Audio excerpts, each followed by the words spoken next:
Everybody, welcome back to this week's Most Elite Podcast. This is a pretty special week.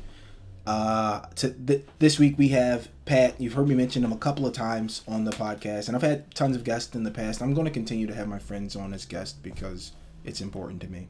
So we have Pat this week. Pat. Yeah, you did not tell me we were starting, so that's nice. Yeah, I didn't tell him we were starting apparently.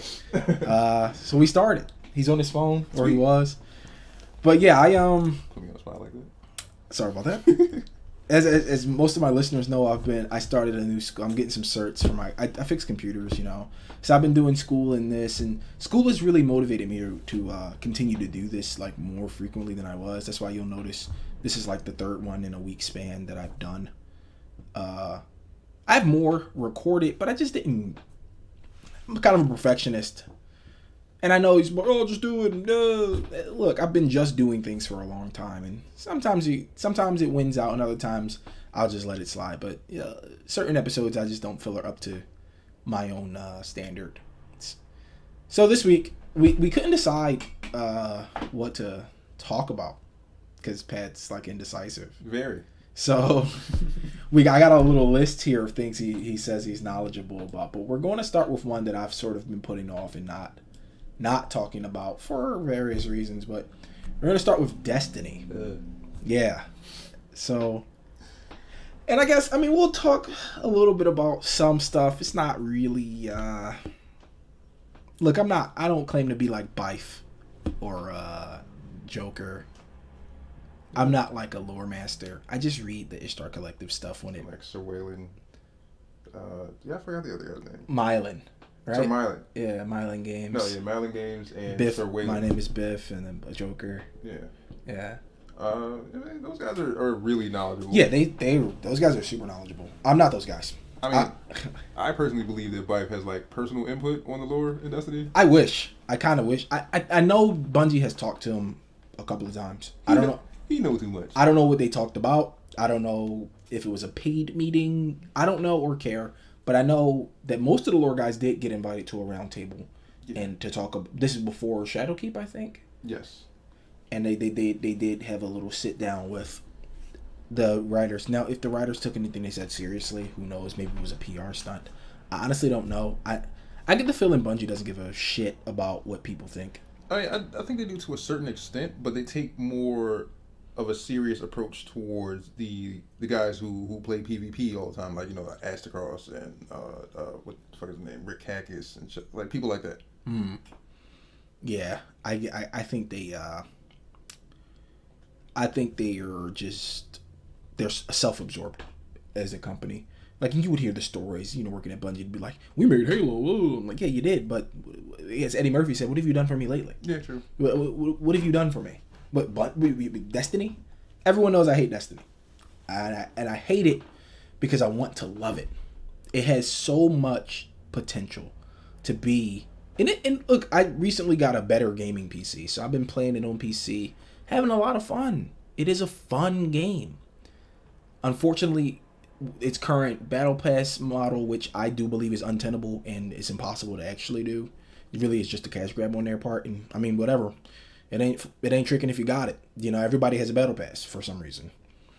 So I don't have any fun doing the battle pass objectives, which is just bounties. They need to rework the entire system to make the game like really fun. It's only fun because I got 120 frames and my guns don't have recoil and I can shoot better with this than I can on console. So it's like, yeah, I can finally use everything. That's fun. But the game itself, in its current state, it's kind of a bounty simulator like it's always been. And my doorbell's ringing. That's going to be in this podcast, and I can't edit it out because it was random. So I'm thinking I should answer the door before they ring it again. But also, I don't want to get up. I can get it if you want. Nah, you don't gotta get the door. You're a guest. We're just hanging out. And we're just talking. This is all of my podcasts with my friends, with the exception of one with Marlon, because we had just we watched The Nun. And we just talked about the James Wan cinematic universe, which Conjuring and. Yeah, I've seen a couple. Yeah, I've seen. Have you seen all of them? Yeah, no, not all of them. I do remember The Conjuring 1 and 2. After that, that's a blank. I'm not a scary movie guy. Not because like they're scary. But you just don't care. Yeah, I just don't. Yeah. No, that's fair. That's a fair assessment. I'm not a comedy movie guy or like a romantic rom-com or any of that. Fuck those movies. Like you watching a scary movie with me, you'll be laughing the entire time. That's I'm picking shit out. Yeah, and I get that. When I watch movies by myself is when I'm just like I'm quiet and I'm like I'm laser focused on the movie because like I'm going to analyze it after. Yeah. But when I watch movies with friends, if they don't mind, I'll just be talking shit the whole time. Same thing for TV shows. Because honestly, it's just mindless entertainment. Yeah, really. Not actually missing anything. I mean, unless it's Rick and Morty, then that shit's really funny. Hopefully, season 5 is funny. So professional, you're yawning. I don't care. I mean, I yawn in like all of these, and for some, I don't know what it is, but when I start talking, like I make myself tired. I'm not even tired. I had class this morning and. We did your laptop thing. We tried to get we tried to get the data off your laptop. All of this is a huge tangent. If anyone's still listening, we're going to talk about Destiny again. Or whatever we're going to talk about. Hey, we started Destiny, so we have to like actually do it. Yeah. So the main topic of Destiny is in November. It got pushed back. In November there will be a new expansion called Destiny Beyond Light. And that I am so sorry about that. I did that before in an episode where I was like, why the fuck is my phone on loud? We just so happen to be talking about me as well. Yeah, and I just said you were on your phone. Oh my god, please. But so Destiny Beyond Light is coming November 10th. And it's going to introduce Darkness Wielding Fallen and hopefully Darkness Wielding something else. And that's big for the Destiny universe. It's big for me. I'm a big fan of the Fallen, and I think they got juiced after the Whirlwind, which was their version of the what was it called? The Collapse. The Collapse, and I like the Fallen. They did nothing wrong, in my opinion. The Fallen didn't. Well, they're scavenger, so they gotta survive. It's a big universe. Yeah, I mean they don't have a fucking home. They don't have a home. They have nothing. They gotta live. Maybe cut off some slack. What the fuck? I mean, but you can't just be like running around stealing shit from people. That's fair.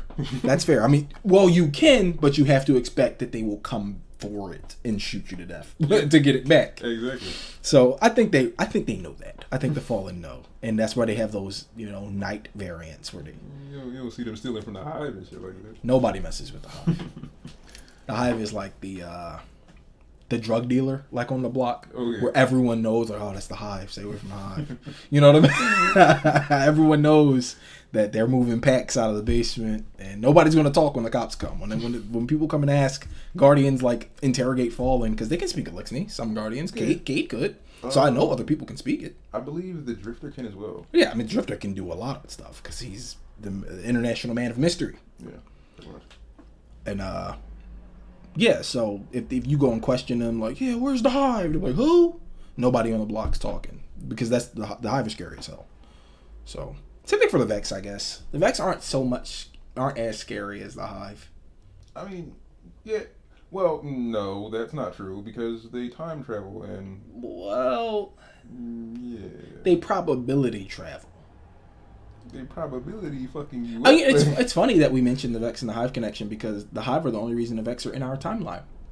Crota's sister, not Crota's sister, Orcs' sister, Crota's aunt, tricked Crota. What was it? Savathun. Yeah, Savathun. She's the main villain. She's the main villain of Beyond Light. Yeah. She's about time. She's the master manipulator. She's like Doctor Doom. But yeah, she tricked Crota into cutting a hole into space-time, which the Vex were like, who?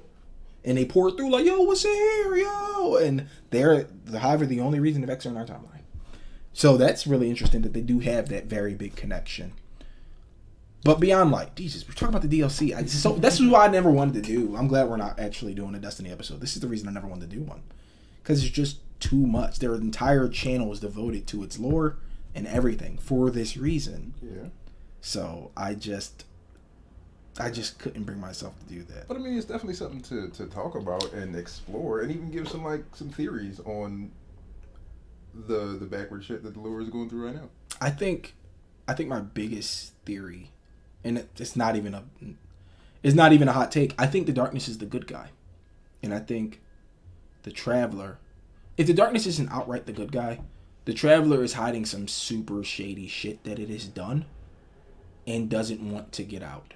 And I feel if it ever comes in contact with the darkness will expose that secret. And since it's crippled above the Earth, and the darkness ships are just strafing planets in our solar system, I mean, it's here. The darkness is here.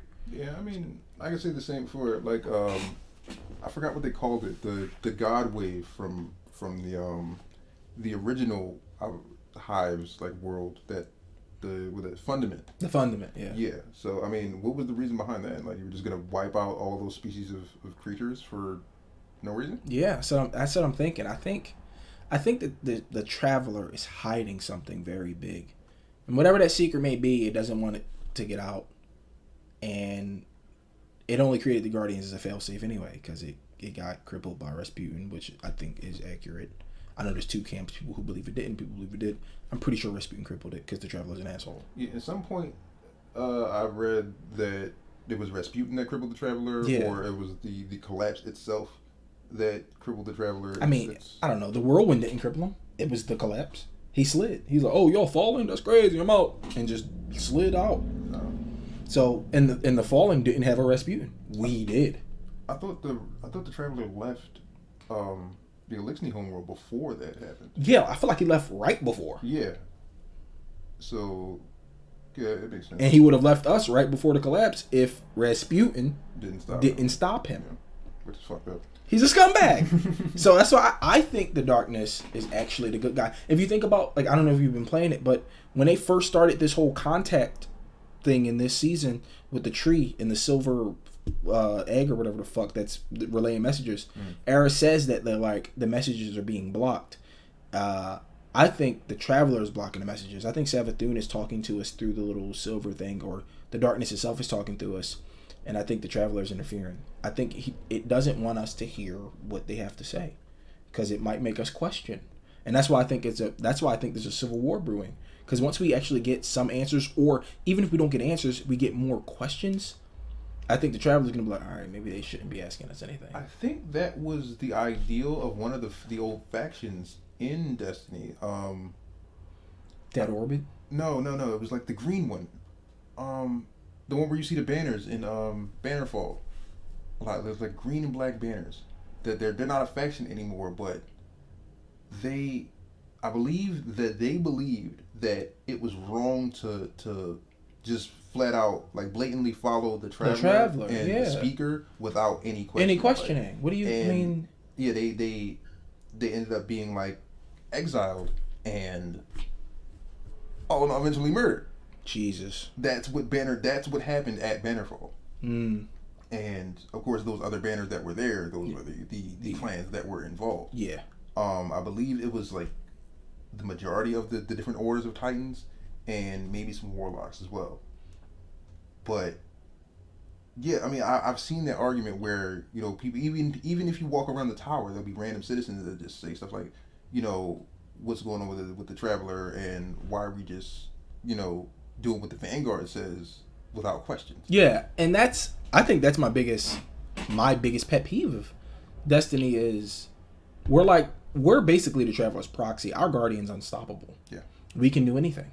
We do things that other Guardian groups of like 10 or more fail to do. I mean, to me, it seems like the Guardian, well, your character, the Guardian, is the, like, living embodiment, well, not really living, but the embodiment of the Traveler. That's what I'm saying. We're its proxy. It can work through us, but not other Guardians. That's what I think, because we're impossible. Yeah. We are an impossible character. And I think that's why that's what I'm saying, my biggest pet peeve is our character, with the exception of going to kill Aldrin, has never strayed from the orders of the Vanguard. We sort of just do whatever. Not just the Vanguard. Anybody we meet, they're like, go do a thing. And it's almost like we're programmed to go and do it. Yeah. We never say, no, I'm not going to do that thing. But I don't even believe that, you know, the Guardian actually killed Aldrin. Maybe Petra, but it doesn't matter. He's a Guardian now. Yeah. I mean, that was always a thing of mine, like, as far as questioning. It was like, when you watch the cutscene, if you played Destiny as much as the fuck I have, you know what the gun sounds like. You know what the gun sounds like. Yeah.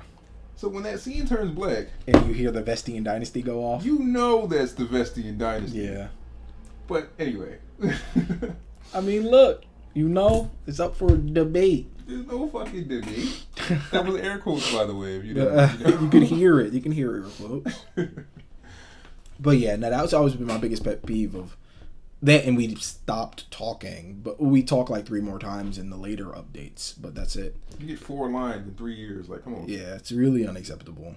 And Bungie makes enough money off of saps who keep buying the DLC, myself included, and people who are now buying the Battle Pass each time. So, I mean, I bought the annual pass. Mm-hmm. Have not touched the game since the Menagerie was out. I had never even played the Menagerie. Yeah, it's fucking crazy. Yeah, I mean, we take so many breaks from it because, again, it has too much potential and it's wasted in so many different... If it just wasted story potential, but everything else was solid, I'd give it a pass. If it just wasted some gameplay potential, but the story was really amazing and engaging, I'd give it a pass. But it wasted everywhere. Crucible, PvP, story, all of them have something that's lacking, like, largely.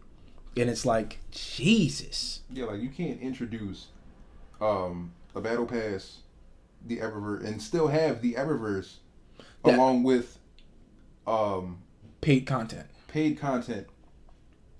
from the Eververse. The Eververse was supposed to pay for all the content, but it doesn't.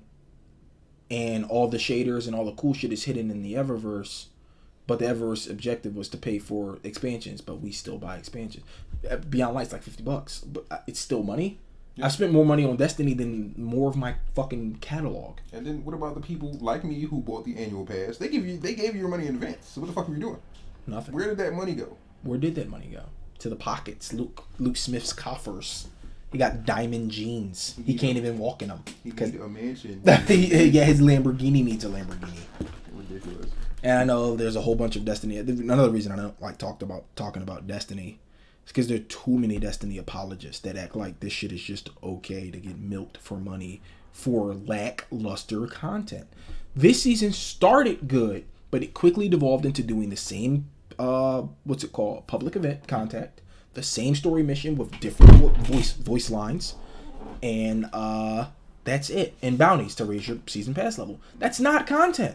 Grinding isn't content. No, it's not.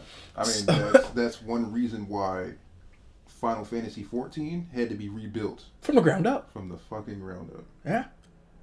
Grinding isn't content. So, I don't like to talk about Destiny unless I'm talking about lore, because the lore is the coolest part of Destiny and it always has been.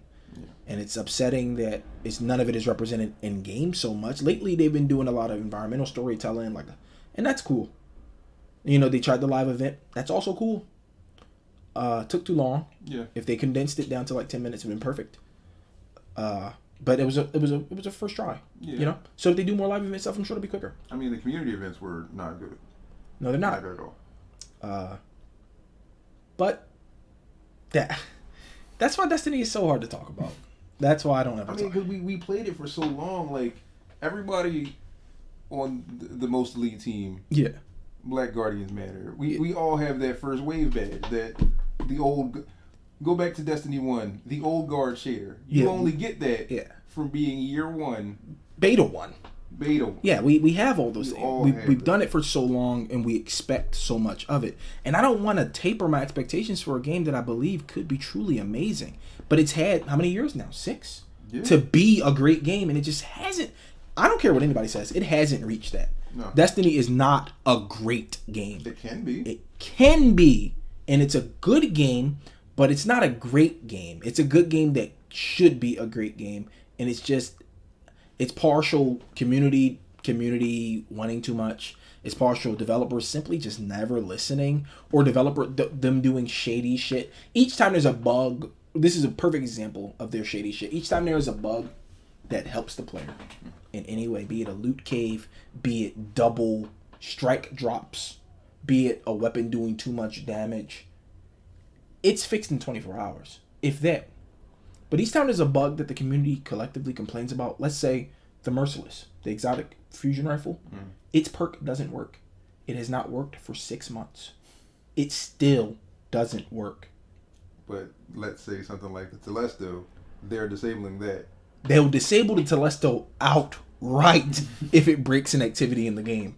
But the Merciless still doesn't work. Stuff like that is, I feel like it's a collaborative effort from the community and the developers butting heads that prevents this game from being a good game. And most of the community are really good-hearted people, and they really want to see it succeed like we do. So you got your toxic people in every community. I try my best to ignore them. But all the content creators, Esoteric, Joker, Mylan, all those guys, they want to believe this game can be good. And I'm right there with them. I do too. But you'd have to be either blind or willfully ignorant to say, Destiny's great and you don't know what you're talking about. There is no way anybody who's played it for as long as we all have played it can say, man, this is a good game. It is not a good game. And I want it to be. I mean, who wouldn't want a space fantasy game to be good? Space game. Like, nobody wants their game, any game that they're playing, to be terrible. Yeah. Like, you want what's the best possible outcome for your game to have. You want that. Exactly. It doesn't matter if it just came out. Like Ghost of Tsushima. Ghost of Tsushima was good out the gate. One of the best games ever made. I think it is the most positive reviewed game of this generation on Metacritic. Period. But like, when you have shit that's been going on in Destiny. Been going on. Like, when you have content streamers like Glad. He quit. Exactly. But look at the reasons why he quit. Exactly. Nobody can keep dealing with this. It's impossible to keep dealing with. Yeah, you eventually you will, just like Bife. He took a break for a while. Had to. Eventually you will lose your passion to keep creating content for this specific title. You have to distance yourself every so often, especially when nothing's getting fixed. And when you feel like the content creators don't listen to the community. Yeah, they don't. And they don't. That's just all it is. Just they don't. They don't. They can't. Now, I see them sometimes on the Reddit. They'll respond and say, oh, we're working on this, working on that. Yeah, community manager. Yeah, community manager will say some stuff. But he doesn't make design decisions. Yeah, he manages the community. So even if we can talk to DMG or Cosmo, we can't talk to Luke. Yeah. Like, Luke, I know you make most of the decisions. I know you do. What's going on? And he'll be like, Luke fucking Smith is what's going on, bro. Like in a stogie or whatever the fuck he's doing. Luke Smith, I love you. I really do. I think you're great. I just wish you would stop doing what you're doing and listen a little more. Listen just a little bit more. And not only listen, act on it.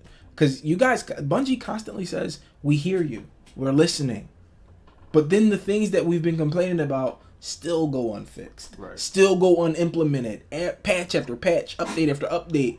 We don't got those things. And this the combat designers, the PvP people in Destiny's team or Bungie's team.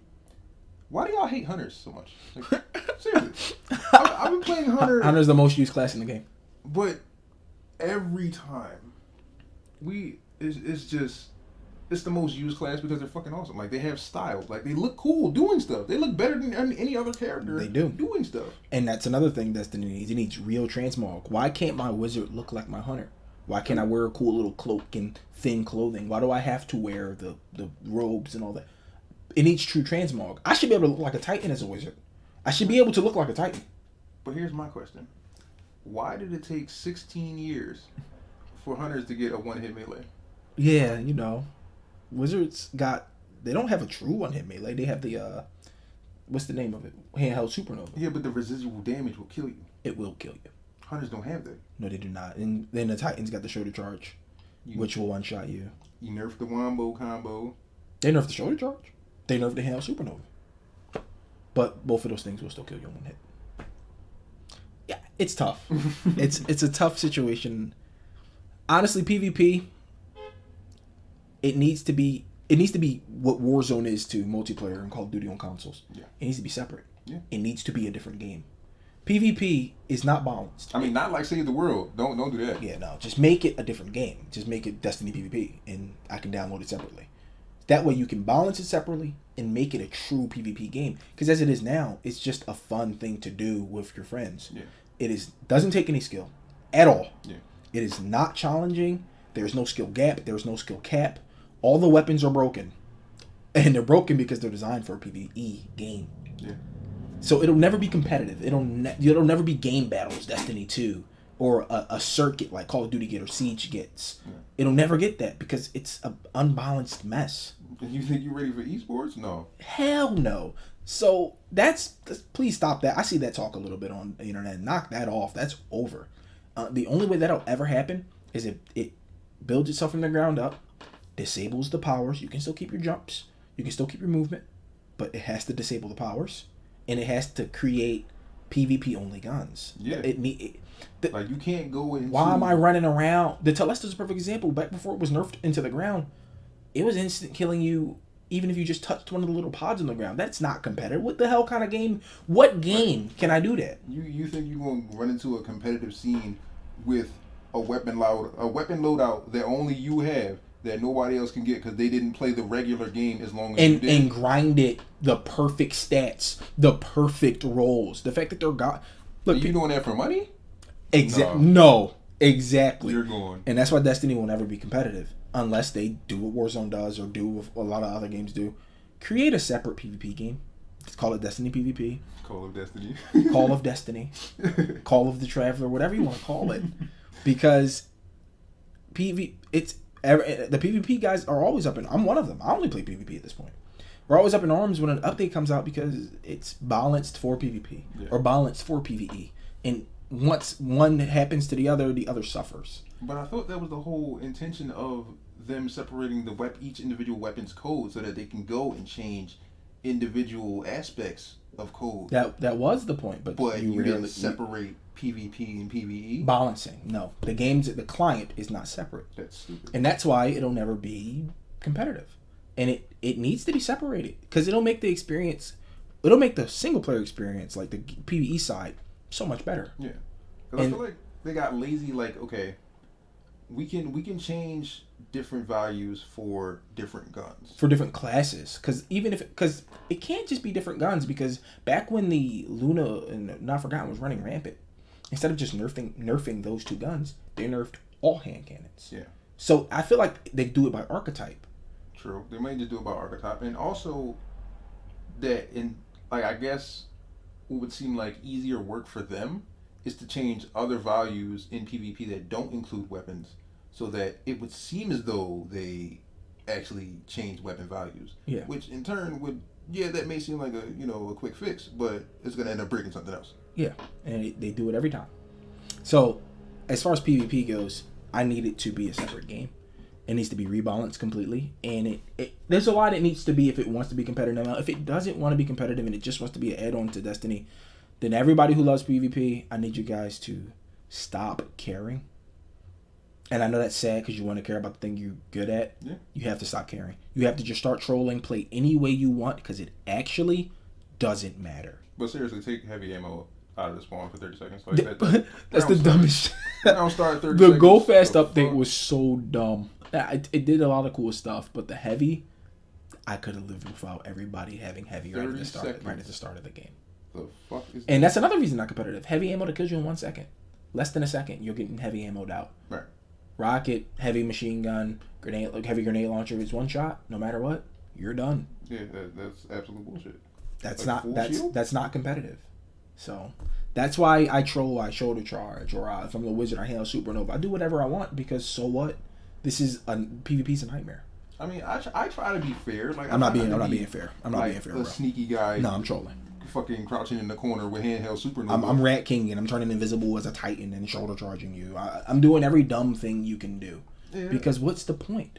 But I mean, I try to be fair. But it's just like, okay, some people. I have to pause the episode 1 second. Hold on a minute, guys. All right, sorry about that. That was my professor, as I mentioned at the top of this episode. I have class. It was a second for you guys. Pat fell asleep. I was on the phone. It was a whole thing. But we were talking about competitiveness in PvP. Pat's got a family, so we're gonna wrap this episode up. He's got to home and be a family man. He's Guile from Street Fighter 2. All right. But yeah, PvP. I don't think it'll ever be competitive, and I don't think anybody who thinks it can be, they're lying to themselves. Yeah, they're good at a thing. It's small fish syndrome. You're a big fish in a small pond. Yeah. And that pond isn't really a competitive pond. You're like the biggest fish in an aquarium or in a fish tank. Yeah. You're nothing. And you want to be something, so you lie to yourself. I get it. I've been there. I mean, because most people just be like, oh, I got this super hot gun that's like top tier, whatever. So I guess I win. Yeah, But but if you played Call of Duty under League settings or Gears of War under League settings, you'd get smoked because you're not. Or if you see me with the exact same gun, I'm getting you. Yeah, you gotta upgrade, Pat. You gotta get a PC, dude. I'm telling you, when you start moving with the mouse and keyboard, and it's something about it. I don't know. I mean, I'm better at Call of Duty now than I've ever been with a controller, and I'm really good with a controller. My KD was 2.0 with a controller. It's 1.26 now because I started with the keyboard and I was getting bopped. But now that I got it, so it's beautiful. I mean, I'm gonna start a GoFundMe and send it to like 10 people. We see how far we go. That's fair. That's fair. All right, everybody. That's our episode this week. Pat's got to get out of here. I got to render this. It's going to take 70 years. I can't wait to do another one soon this week, guys. Thanks for stopping in. I'll be back. He'll be back.